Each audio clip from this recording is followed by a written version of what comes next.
الرجيم بسم الله الرحمن الرحيم ألا بذكر الله تطمئن القلوب صدق الله العظيم وقال رسول الله صلى الله عليه وسلم مثل الذي يذكر ربه والذي لا يذكر مثل الحي والميت أو كما قال عليه السلام نہیں ہے ابتدا تیری نہیں ہے انتہا تیری عبادت کر رہے ہیں روز و شب ارض و سما تیری حجر میں پھول میں کانٹوں میں ذروں میں فضاؤں میں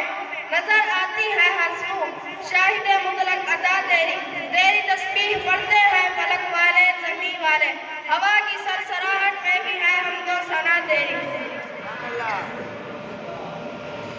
محترم صدر جلسہ اور معزز سامعین السلام علیکم ورحمۃ اللہ وبرکاتہ۔ آج میں آپ حضرات کے سامنے سکون قلب کے عنوان کا سہارا لے کر چند معروضات پیش کرنا چاہتا ہوں۔ سامعین گرامی،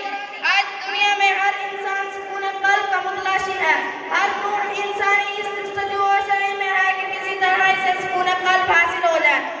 چنانچہ کسی نے سکون قلب کو خوبصورت عمارتوں اور بنگلوں میں تلاش کیا، کسی نے سکون قلب کو بینک بیلنس کی بہتات میں تلاش کیا، کسی نے سکون قلب کو صدارت وزارت میں تلاش کیا، کسی نے سکون قلب کو تجارت و زراعت میں تلاش کیا، کسی نے سکون قلب کو زرد برف کپڑوں میں تلاش کیا، کسی نے سکون قلب کو سونے چاندی کی چمک دمک میں تلاش کیا، لیکن رب کائنات فرماتے ہیں ارے سکون قلب کے متلاشیو کہاں بھٹکتے پھر رہے ہو؟ سنو سنو، الا بذکر اللہ تطمئن القلوب، میں نے تو دلوں کا چین اور سکون اپنی یاد اور ذکر میں رکھا ہے، اگر سکون قلب چاہتے ہو تو مجھ سے دل لگاؤ۔